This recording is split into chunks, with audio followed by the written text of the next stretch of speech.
María Cuento, grupo de narradores orales.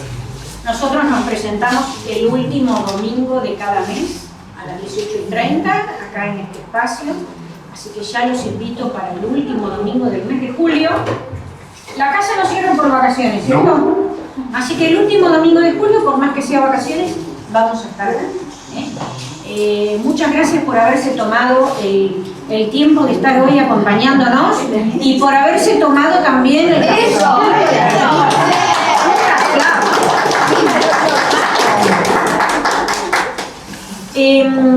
Bueno, vamos a empezar con los cuentos, pero antes les quiero dar una muy buena noticia que sé que se van a poner muy contentos.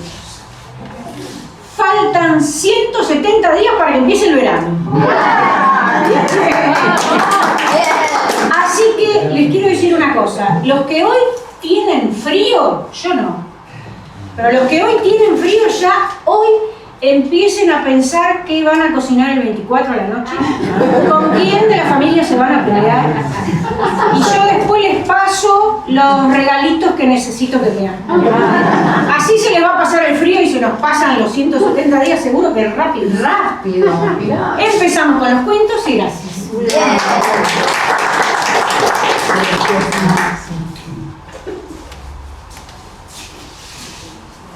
Hoy me toca empezar a mí.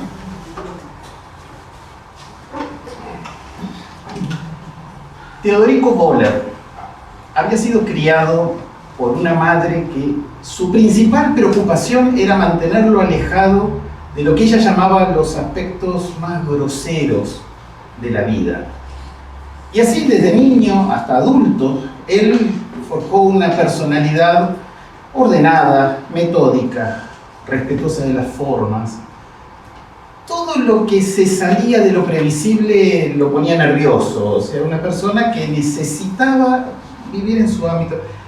Tomar el tren, por ejemplo, era algo que lo ponía muy nervioso. Estar en medio de una multitud de gente, empujones, apuros, todo eso a él no le hacía bien. Venía de pasar unos días en una casa parroquial campesina, donde el vicario y su familia eran personas amables, lo trataron muy bien, realmente se esmeraron, pero él estaba incómodo. La vida de campo no era lo de él, y sobre todo que no eran tan ordenados y tan prolijos como él hubiera querido. Sobre todo que esa gente no controlaba demasiado bien al personal que tenía a cargo, entonces a veces las cosas no estaban en el nivel de orden que él estaba acostumbrado. Tan es así que el día que tenía que volver a su casa, el hombre que tenía que ir a buscarlo para llevarlo a la estación de tren no apareció y pasaba la hora. Él ya se había puesto nervioso, entonces el vicario le pidió a su hija que lo transportara. Una chica lo iba a llevar a la estación de tren.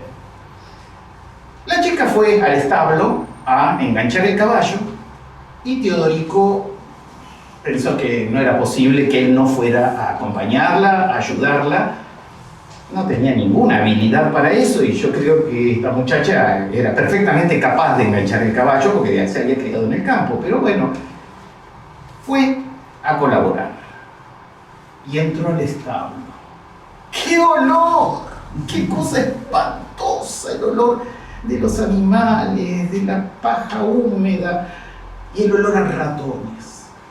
Ese establo era un nido de ratones, le dio una impresión horrible. Pero bueno, ahí salieron en el sulky, por supuesto llegaron a horario, antes de que llegara el tren, todo bien, pero para él ese era ya un día bastante desastroso. Sube al tren y discretamente se olía la ropa, porque él pensaba que su ropa quedó impregnada con ese... No era así, por supuesto, pero él estaba muy impresionado con los olores. Busca el compartimiento, era uno de esos trenes victorianos con pequeños compartimentos para 4 pasajeros. Entra al compartimento y había una señora que ya venía viajando en el tren, sentada contra la ventanilla de cara a la dirección del tren. Teodorico hubiera preferido viajar en ese sentido, pero no se podía sentar al lado de una señora desconocida, así como así. Tampoco le pareció bien sentarse del lado de la ventanilla, cara a cara. Entonces no le quedó más remedio que sentarse en diagonal, lejos de la ventanilla, incómodo, pero incómodo por cómo era él, porque en realidad no pasaba nada malo. A poco de andar, el tren se dio cuenta de que no estaban solos en ese compartimento. Había una presencia chiquita, peluda, calentita, caminando por dentro de su ropa. Un ratón que posiblemente se había metido en su ropa cuando fue al establo a enganchar el caballo. Y el ratón tenía desesperación por subir. Venía trepando por la pierna y Teodorico empezó tratando de que la señora no se diera cuenta. Y el condenado ratón que seguía subiendo, entonces él sufrió horriblemente. En un momento logró pellizcarlo, el ratón le mordió la pierna y él trató de que no se notara en la cara lo que le estaba pasando. Sufrió horriblemente un rato largo. Dijo: yo no puedo seguir así, me tengo que bajar los pantalones.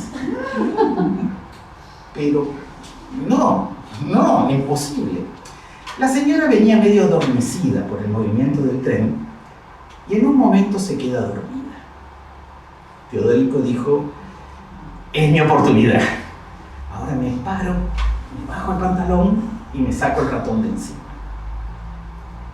¿Y si ella se despierta? No. Se llega a despertar y yo me estoy bajando los pantalones. ¿Cómo se lo explico? Pero está dormida.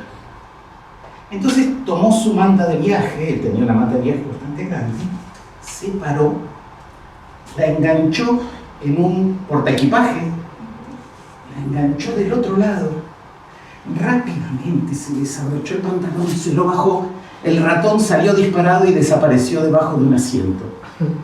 Pero claro, en toda esa maniobra, en el movimiento del tren, se desprende la manta, empieza a caer, Teodorico la pesca en el aire, se sienta y la señora se despierta. Entonces él se cubrió hasta el cuello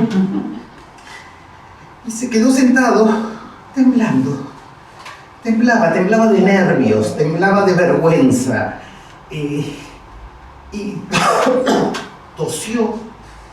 Y sin que nadie le preguntara nada, dice: ay, creo que acabo de enfermarme. Sí, me piqué un resfrío. La señora, muy calmada, le dice: qué extraño, señor. Hace un rato usted sonaba muy saludable. Sí, pero ahora de pronto tengo fiebre, mucha fiebre. Para mí que es malaria.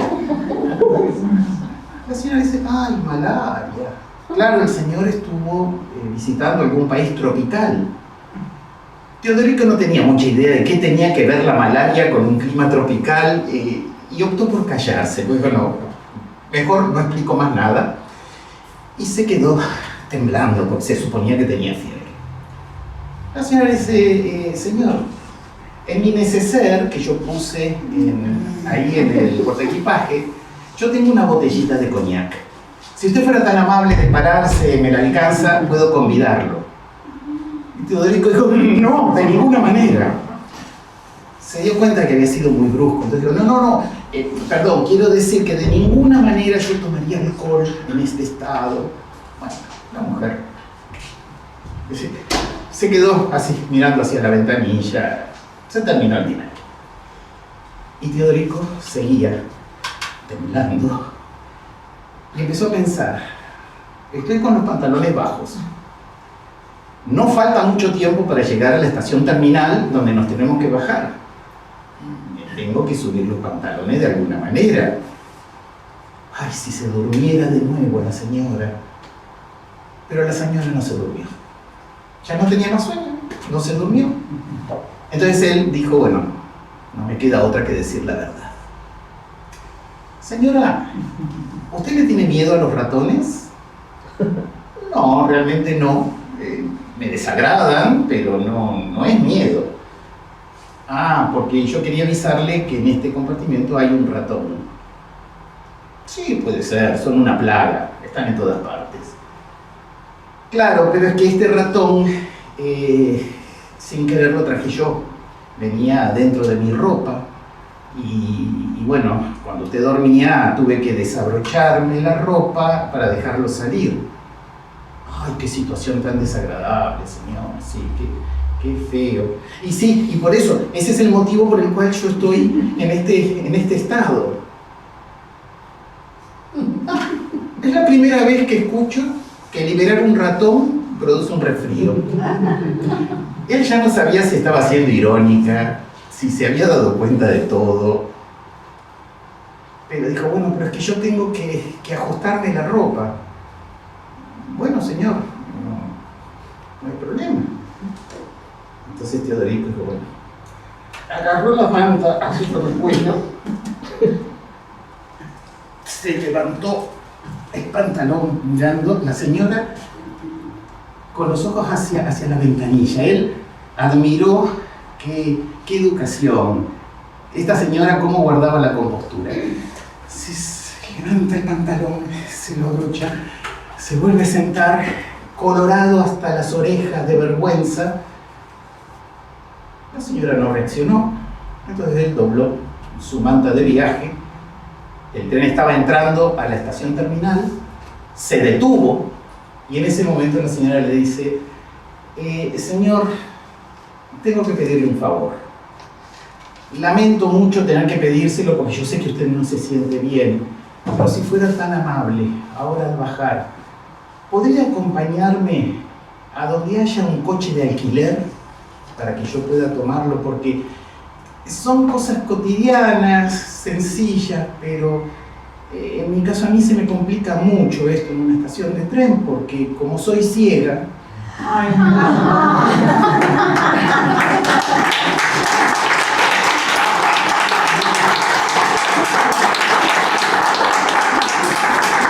este cuento se llama El ratón y es de Saki, un autor inglés.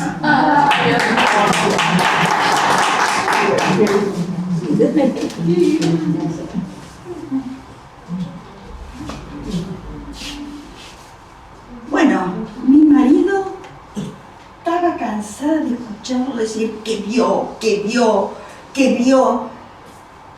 Capote de la Mata haciendo un gol, pero para eso había tenido que esquivar 50 o 60 jugadores.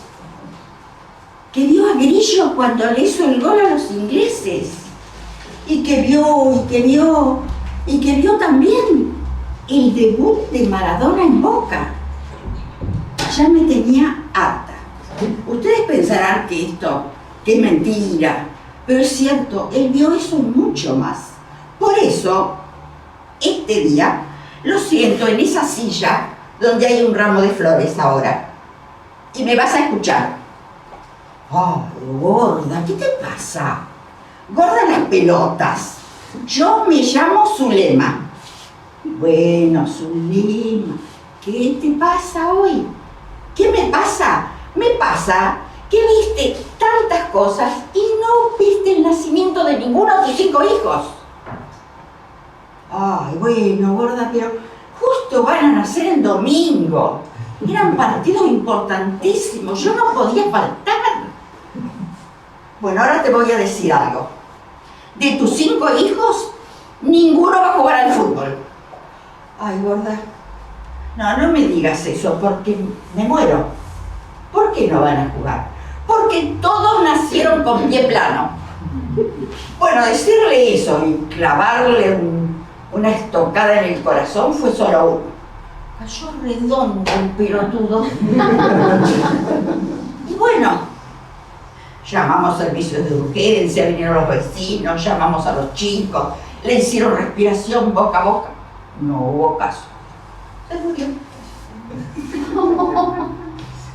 De los 5 hijos que tuvo, solamente 2 nacieron con pie plano. Y uno fue un eximio comerciante, el otro un profesional muy famoso, Y los 3 restantes jugaron al fútbol, como le hubiera gustado al padre. Y ella, después de tanto tiempo, dijo, voy a hacer algo que toda mi vida me gustó. Y entró en un taller literario. Y fue una escritora buenísima. Publicó un libro, sacó un premio, y ese libro se llamó El crimen perfecto.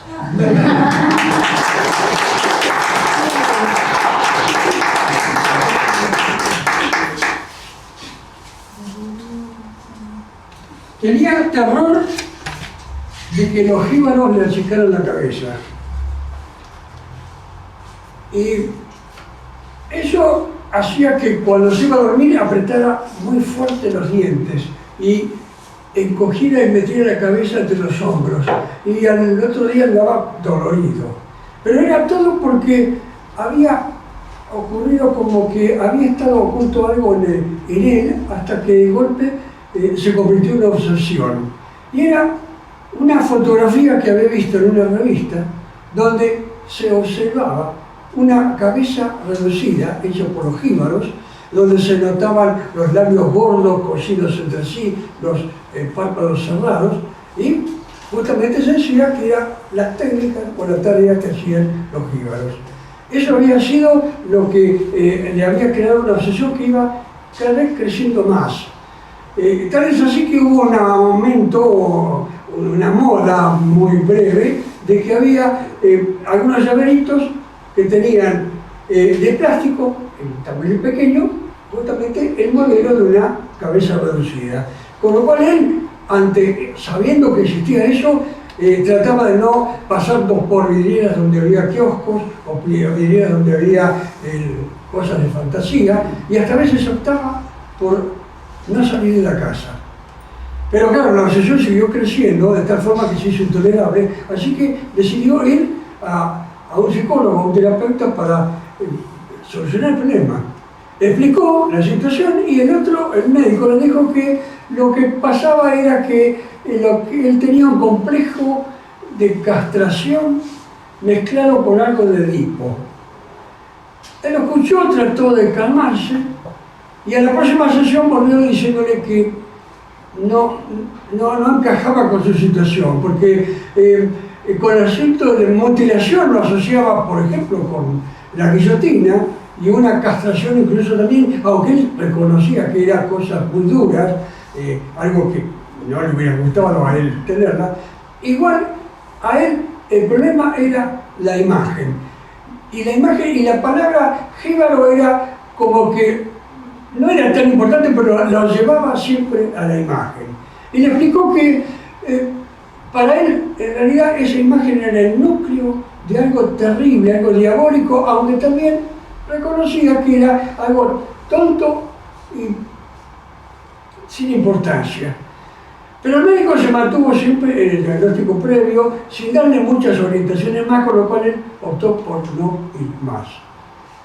Pero el problema siguió, y se seguía grabando. Así que, entre las cosas que buscó fue confiarle su problema a sus amigos, algunos.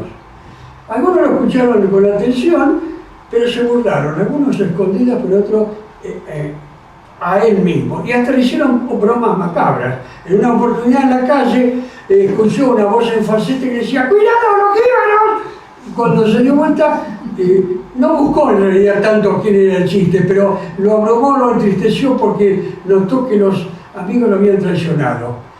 Pero hubo también algunos que tuvieron, digamos, una cierta empatía con él, lo escucharon y le trataron de tranquilizar. Alguien le dijo que esa tribu ya estaba extinguida.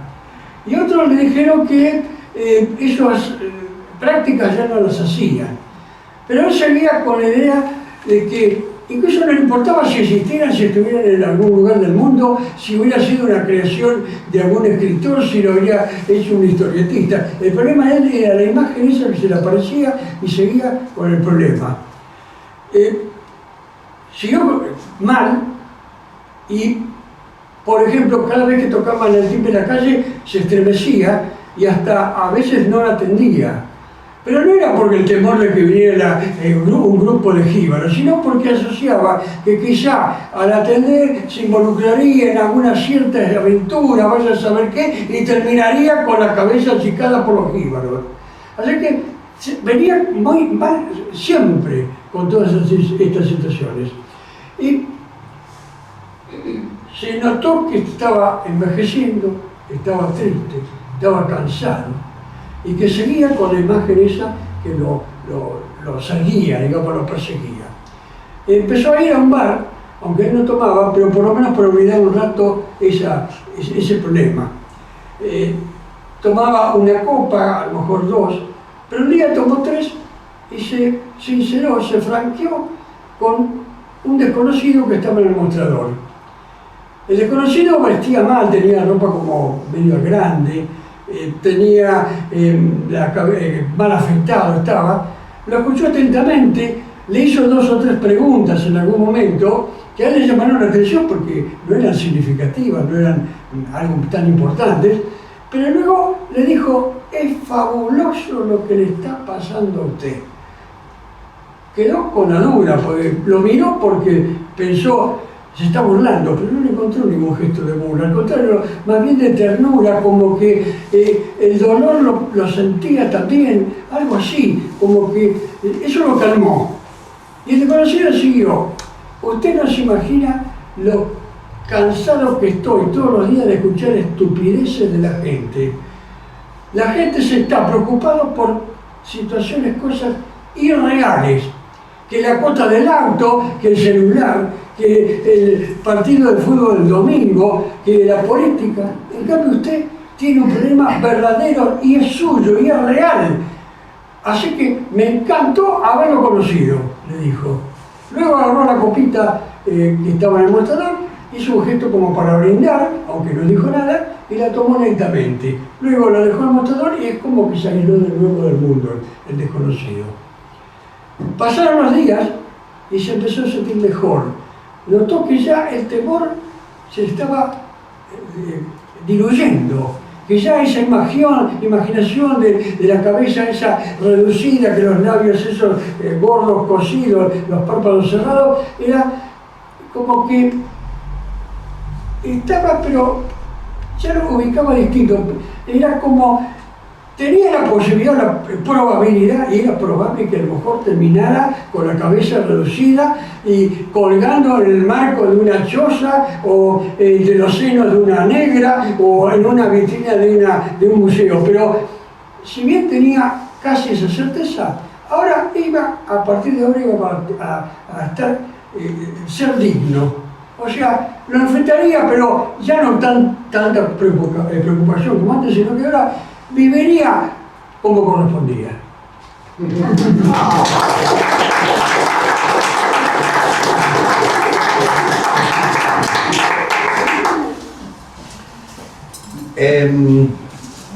¿Todos conocen lo que es un galán de noche?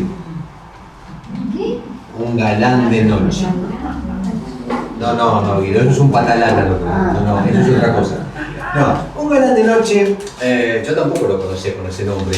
¿Vieron esos percheros verticales? Que es una especie de percha donde se cuelgan. Bueno, en mueblería el nombre exacto es galán de noche.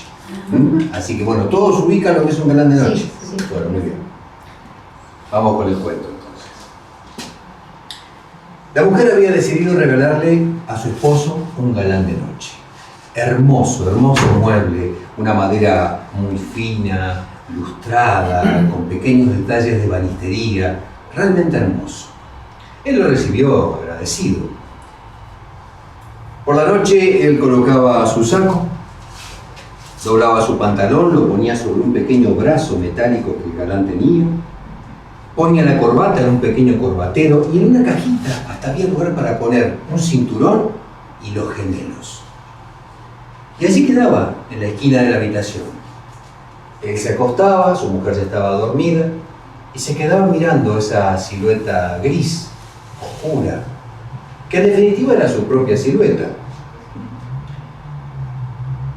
Pero no estaba tranquilo, porque le semejaba una especie de buitre que en cualquier momento podía atacarlo. Así que un día le dijo a la mujer, saca esa porquería de la habitación. ¿Pero por qué? No me gusta, no lo quiero. ¿Pero qué pasa? No, me da la sensación que en algún momento se va a levantar y me va a matar. Pero es algo práctico, es útil. No lo quiero porque a mí todas las cosas que son prácticas me terminan matando. Así que por favor, regaláselo a tu papá o a tu hermano o haz lo que quieras. Bueno, la mujer lo sacó de la habitación. No se lo regaló a nadie de su familia, sino que lo puso en una de esas habitaciones que todos tenemos en la casa, donde hay cajones, valijas, bolsa con ropa, un colchón usado. Y así quedó el galán de noche. El hombre volvió a su rutina de guardar su ropa en el placar. Pero ya no era lo mismo. Ya el interior del placar le parecía hasta tenebroso, con unas tinieblas como de un sepulcro. Él miraba su ropa, que estaba perfectamente vertical, y todos los trajes parecían versiones de él mismo, pero diferentes y que no se correspondían con la realidad. Y entendió que quien verdaderamente había reflejado su esencia, su personalidad, había sido el galán de noche, que seguramente estaría en la casa de su suegro o en la de su cuñado, o quizás lo habían vendido y estaría quién sabe en qué dormitorio, un dormitorio en el cual no pertenecía. Un día pasó frente a la puerta de esta habitación donde guardaban las cosas y percibió que alguien lo llamaba. Entró y así lo vio, desnudo, muerto de frío. Se acercó, lo abrazó emocionado y lo llevó a su habitación. Y para abrigarlo le puso el mejor traje que él tenía, un traje de pana fina. Le puso un buen pantalón, medias bordadas, una chalina y hasta un corbatín. Y ya satisfecho, contento, se acostó en la cama y ya mucho más tranquilo, durmió muy bien. Efectivamente, un par de horas después, el galán de noche se abalanzó sobre el hombre y se lo comió completo, con el pijama incluido. Su esposa parece no echarlo mucho de menos, porque según dicen las malas lenguas, el galán de noche satisface sus necesidades.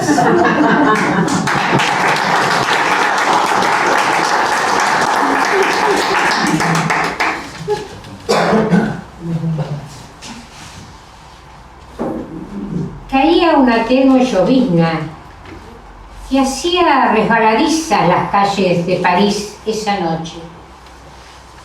Fue cuando él se cruzó con esa mujer hermosa. Le miró sus ojos y el mundo quedó rayado entre dos idiomas, se partió. Él, incómodo, colocó sus manos en la chaqueta, imploró, rogó como en una oración de infancia que las palabras salieran. Y lamentó tener los ojos azules, porque cualquier francés tiene los ojos azules. Pero ella seguramente esperaba que él le hablara, con ese abracadabra de vamos a tomar un café, fumar un cigarrillo, que después lleva a un cuarto helado y a a caricias deseantes. Pero ninguna palabra salía. El idioma le pesaba en el bolsillo como una lápida. Giró, la miró y pensó y buscó en su cabeza, en el diccionario, palabras seductoras, palabras dulces, pero no salía ninguna palabra en francés. Entonces, ¿qué podía hacer? La noche seguía siendo húmeda y lo único que se atrevió a hacer fue sacar su mano derecha y rozarle el cabello castaño. hacía tantos meses que no acariciaba a una mujer. Ella entonces ajustó su paso más rápido, se dio cuenta que alguien la seguía. Él no podía aspirar su perfume por la llovizna, pero imaginaba que sus ojos eran color castaño, que su boca era ávida, y la imaginaba recorriendo su espalda con manos calientes. Fue así que se animó. Agobiado, se animó y le tocó el hombro. Ella entonces se giró, se dio vuelta, se quedó quieta, esperando que él le dijera algo. Él mudo. Entonces hizo una zancadilla en la vereda bastante molesta y, más agobiado aún, él se encogió de hombros y, como no tenía nada que perder, le dijo que esa era su noche triste como en el tango, porque las palabras habían quedado muy lejos y no salían, y que lo único que él quería era lamerla en su lengua natal, tomar un café y cigarrillos. Y que si ella creía que él era un ladrón o un drogadicto o un violador, que llamara a la policía. Pero lo único que quería era café, cigarrillos y lamerla en su lengua natal. Él esperó la reacción de la muchacha y fue entonces cuando ella, en rotundo español, le dijo: mi cuarto queda cerca y tengo café.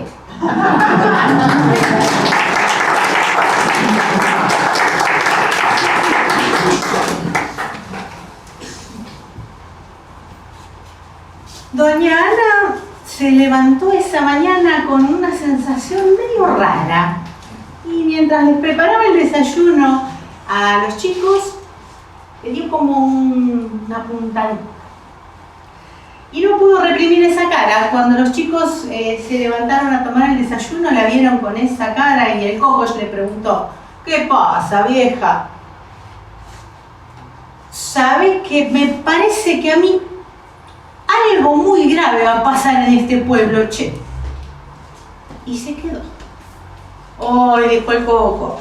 Terminó de desayunar, le dio un beso en la frente, agarró a la hermanita y le dice: dale, ven que te llevo a la escuela. No sea cosa que pase algo muy grave en este pueblo. Y la dejó en la escuela. Pero como era temprano para ir al taller, pasó por el bar donde estaban los amigos esperándolo. Y bueno, cuando llegó, la algarabía de siempre: ahí viene el rey de la carambola, ábranle paso a su majestad. Y siempre las mismas bromas.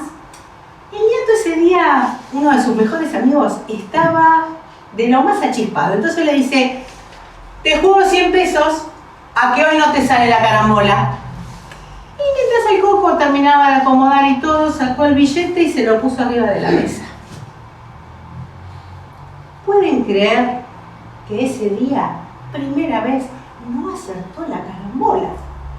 Fue una carcajada total. El ñato andaba como loco revoleando los 2 billetes.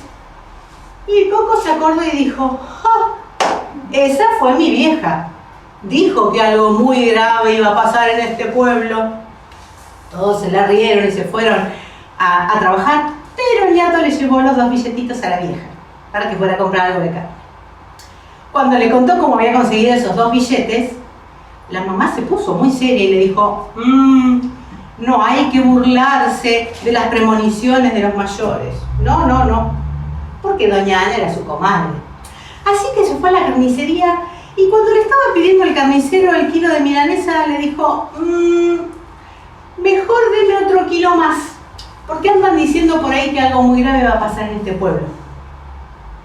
Una vecina que estaba atrás también le pidió la carne y después le dijo: deme 2 kilos más porque tengo hijos, no sea cosa que pase algo grave y nos encuentre, no sé, desprevenidos y sin comida. Si las hago corta, el carnicero tuvo que depostar la media res que tenía en el frigorífico, al mediodía puso el carterito cerrado porque ya no teníamos mercadería para vender y el pueblo estaba alborotado. Era al mediodía y estaban todos los parroquianos dando vueltas alrededor de la plaza, mirando para arriba, cielo limpio, ni una nube. Miraban la entrada del pueblo a ver si se venía algo medio raro. De repente, 4 tordos bajan de un árbol a comer unas migas. ¡Ah! ¿Para qué? 2 o 3 viejas que pasaban persignándose, porque pobre bichito, le atribuían alguna desgracia, un luto, una muerte. Y uno empezó, sí, acá va a pasar algo grave.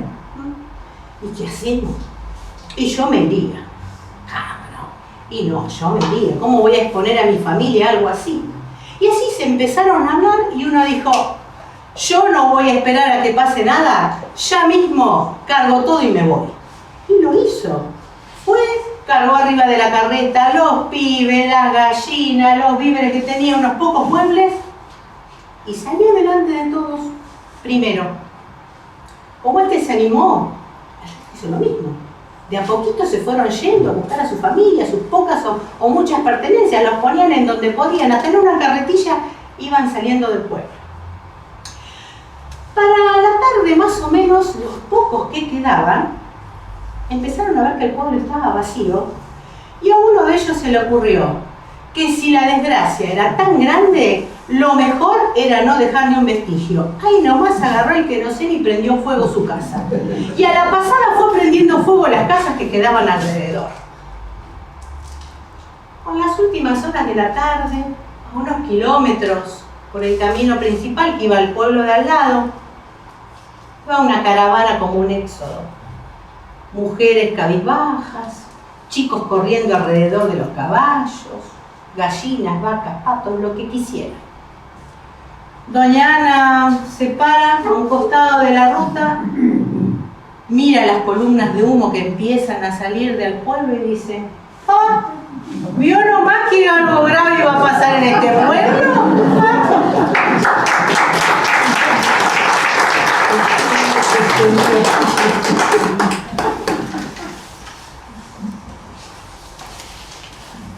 Hola Sergio, ¿cómo estás? Tanto tiempo, ¿no sabes? Tengo que agradecerte. Tengo que agradecerte ese viaje que nos vendiste. La verdad, mi marido y yo estamos chochos. Qué bien que lo pasamos en Cancún. Espero que el auto que te dejamos en parte de pago funcione, porque acordate que está en garantía, ¿eh? Ay, la verdad que pasamos 10 días espectaculares. Te debes acordar que nos vendiste un paquete por 15 días. ¿Pero sabés lo que nos pasó? Justo cuando llegamos al aeropuerto nos agarró una huelga de maleteros. 3 días demorados. ¡Qué hijo! Pero bueno, pasó. Y ahí nomás pudimos hacer el vuelo normal a Cancún. Bueno, más o menos normal. Porque cuando llegamos a Cancún nos encontramos con un tormentón de niebla impresionante. El avión tuvo que dar como 20 vueltas sobre Cancún y finalmente tuvo que aterrizar en Ciudad de México. Ahí estuvimos como 9 horas demorados. Pero no importa, porque después cuando pasó la niebla pudimos abordar el avión y llegamos a Cancún. Sin embargo, no sabés, Sergio, no sabés lo que nos pasó. Cuando llegamos a Cancún nos dimos cuenta que nuestras valijas habían quedado en México. Otra vez 9 horas de demora. Pero no importa, pasó. Cuando nos encontramos con las valijas, nos pusimos a mirar a ver si estaba el tipo ese que vos nos habías dicho que iba a estar un tipo con un cartel con nuestro nombre esperándonos. Pero claro, ¿sabes qué? Tantos días, tantas horas de demora, el tipo se mandó mudar. Así que, no importa, llamamos un taxi que nos recomendaron por ahí que se demoró 3 horas en llegar. No, pero no importa. Llegamos al hotel, divino el hotel, no sabés. Teníamos un hambre con el negro, pero cuando llegamos al hotel, y la recepcionista que nos dice, nos van a tener que disculpar, pero el comedor justo acaba de cerrar. Tuvimos que compartir el único alfajor que nos quedaba del avión. No importa, dijimos, no importa. Mañana nos levantamos y desayunamos bien y se terminó todo. ¿Pero sabes qué, Sergio? No me lo vas a creer. Claro, estábamos tan cansados, tanta demora, tanta postergación, tanta espera, que nos levantamos al mediodía. Nos perdimos el desayuno. No importa, dijimos, vamos a almorzar. Bajamos al restaurante del hotel. No sabés lo que era el restaurante del hotel. Impresionante. Era, viste, de esos servicios que vos te podés servir todo lo que querés, todas las veces que querés, todo por la misma plata. Empezamos a comer. Comimos de todo. Probamos todo. Incluso había cosas que ni sabíamos lo que eran, pero igual lo probamos. La descompostura.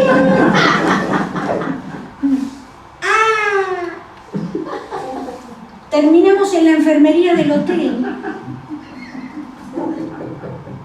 Nos atendió un médico cubano que nos dijo, bueno, no se hagan problemas. 2 días de dieta y reposo.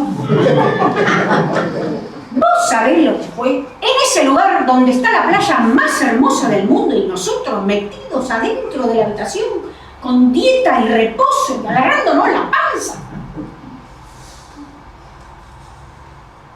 Pasaron 4 días y ya estábamos como nuevos. Dijimos, lo que nos queda lo vamos a aprovechar. Vamos a la playa. Y sí, efectivamente, ese día desayunamos tranquilo, fuimos a la playa. ¡Ay, loco, no sabés lo que es esa playa! Te querés morir lo que es esa playa. Las arenas doradas. Había un montón de vendedores ambulantes. Sentíamos el sol sobre nuestra piel y nos pusimos a charlar con los vendedores ambulantes. Nos metimos en esas aguas transparentes bellísimas y tuvimos que escaparnos de los vendedores ambulantes. Había vendedores ambulantes hasta debajo del agua, insoportables. Nos volvimos corriendo. La habitación del hotel era el único lugar donde estábamos a salvo y cerrados con llave. No importa. Se nos hizo la hora de la cena. Y bueno, con el negro teníamos pensado así un momento romántico. Y nos arreglamos y bajamos al restaurante, nos sentamos en un lugar precioso, frente al mar. Se escuchaba el arrullo de las olas y entonces nos agarramos de la mano y nos miramos y entonces... ¡Punch, punch, punch, punch! ¿Qué pasaba? No sabés. En el restaurante de al lado había una fiesta electrónica, nos queríamos morir. Por favor. Nos miramos con el negro y no sabíamos qué hacer. Finalmente se me ocurrió una idea brillante. Saqué un billete de $10 y se lo di al mozo y le dije, por favor, a ver si le puede pedir a los de al lado que bajen el volumen. No sé qué hizo, pero como 45 minutos después parece que lo escucharon y bajaron un poco el volumen.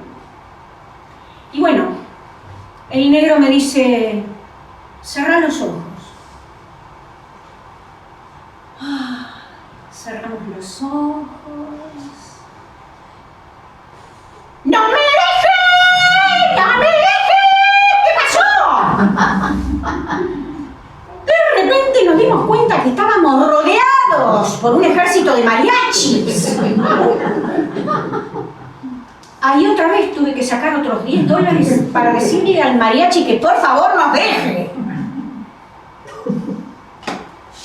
Menos mal que ahí apareció el mozo con unas copitas de cortesía.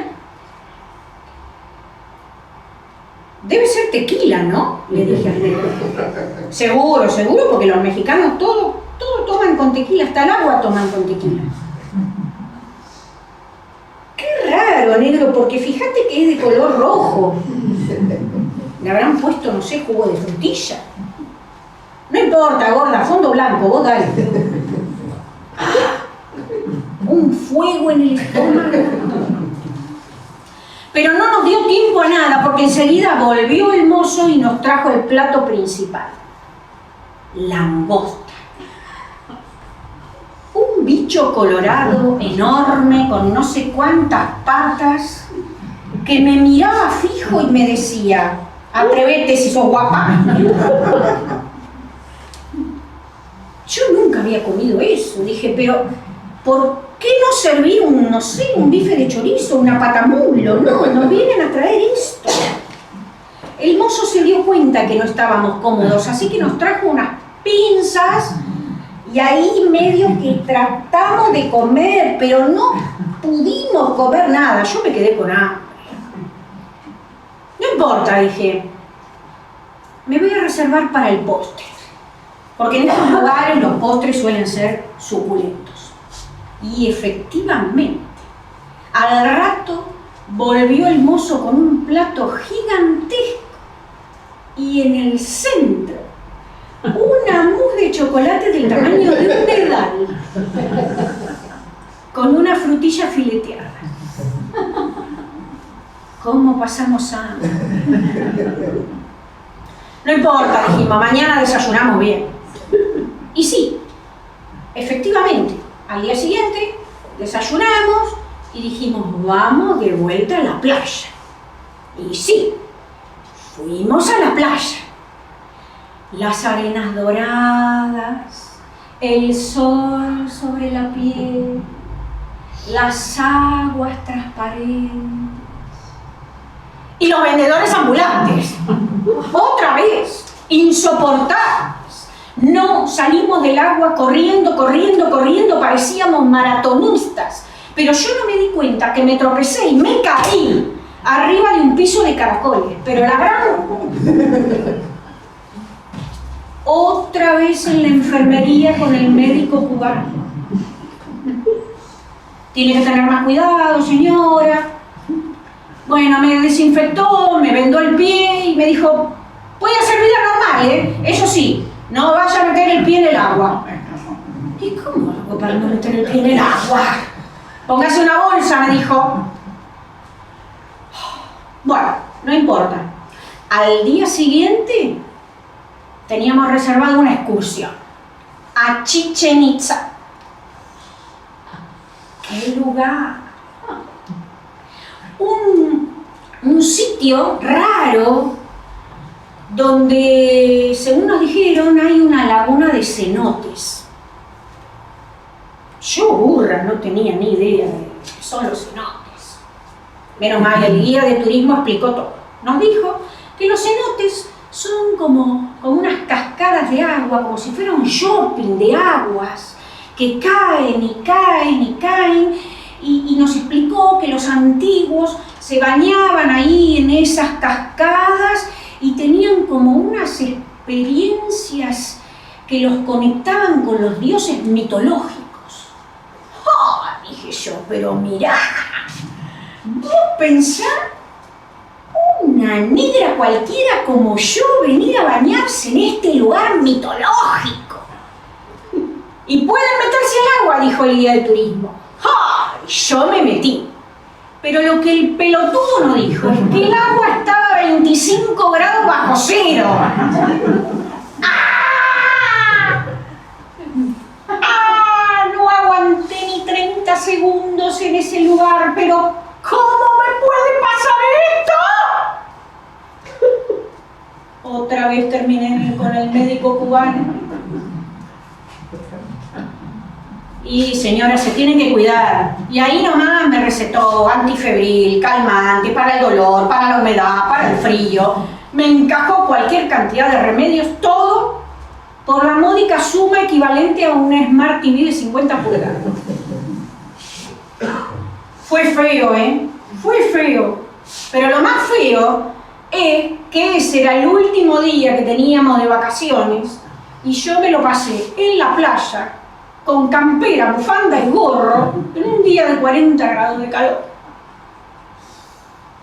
Y bueno, ¿qué te puedo decir, Sergio? Lo bueno se termina pronto. Al día siguiente tuvimos que emprender el regreso y yo te quiero agradecer, pero además te quiero decir una cosa. Con el negro tenemos ganas de hacer un viajecito a Europa. ¿No nos venís a tasar la casa en cualquier momento y te la damos en parte de pago?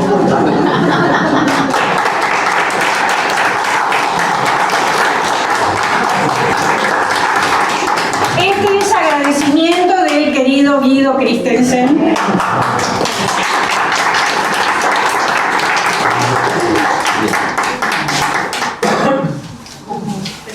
Bueno. Ronda de microcuentos. Así es. Dale.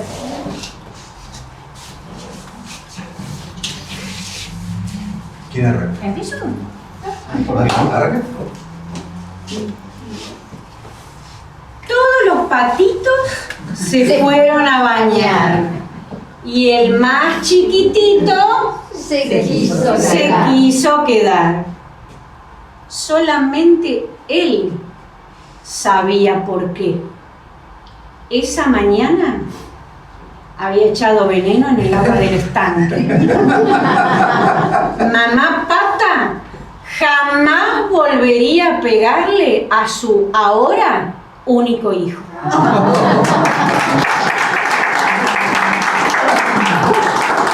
El tipo puso una parrilla al lado del lago Nahuel Huapi. Y en un momento giró lo que estaba cocinando para que se cocinara también de ese lado y se le cayó un chorizo al piso. Lo agarró y lo lavó ahí en el lago. De golpe, las aguas se agitaron y apareció un monstruo gigantesco tipo dinosaurio. El monstruo estiró una de las patitas delanteras, le sacó un chorizo y le dijo: gracias, loco, porque tengo los huevos llenos de comer siempre pescado. Si te queda un poco de asado, avísame. Le hizo con el dedito así, le guiñó el ojo y se sumergió.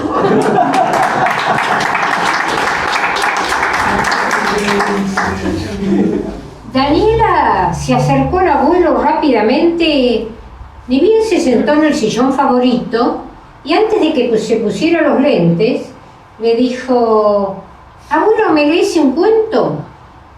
Sí, ¿cómo no? ¿El de la gatita presumida? No, ese que está en el diario.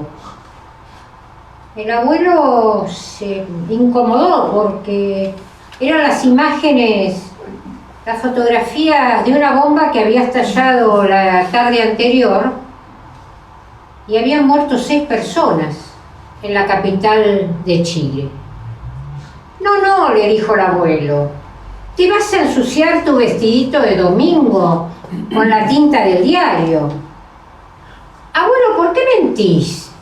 Eso no es tinta, es sangre y está seca.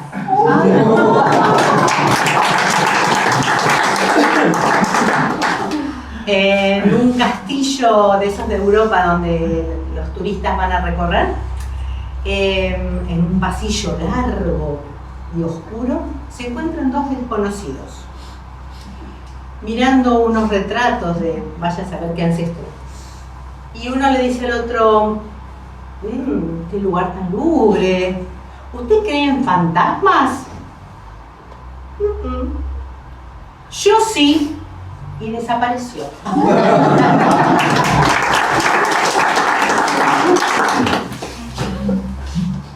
Disculpe, casi chocamos. Sí, pero tenemos reflejos todavía. ¿Usted escuchó las sirenas? ¿Escuchó las sirenas? No, jamás, porque el canto de las sirenas vuelve locos a los hombres. No hay que escuchar a las sirenas. Ya lo dijo Homero en su Odisea. Él relata cómo Ulises pidió a su tripulación que lo ataran al palo mayor porque oyendo las sirenas iba a volver loco. No, yo no escucho las sirenas porque me puedo volver loco, entonces cuando las escucho, huyo inmediatamente. Ajá, bueno, está bien, sople la pipeta, señor.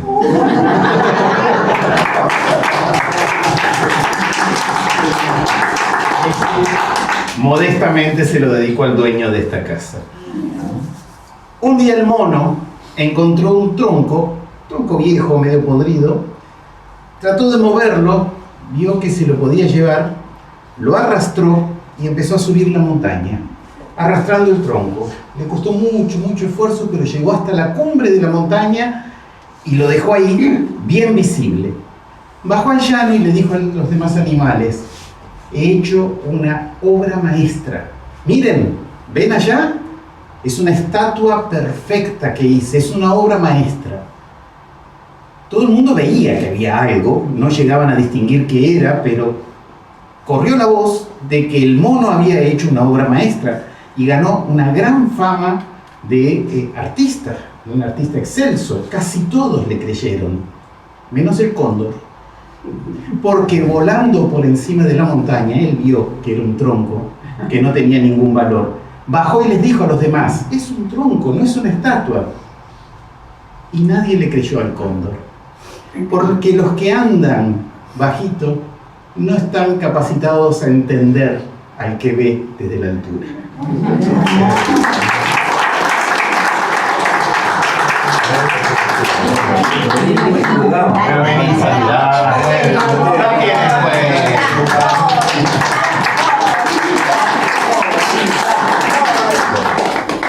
Bueno, muchas gracias.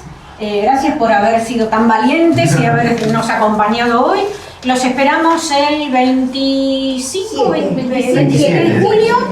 Y el segundo domingo de julio está el otro grupo de la Fundación Martínez Estrada, que son narradores también de acá. Así que lo que no sé qué cae es el segundo... 13. Domingo 13, no tengan miedo porque no hay que ser supersticioso porque trae mala suerte. Ese 13 de julio también van a estar acá los chicos contando cuentos. Bueno, muchas gracias. Gracias.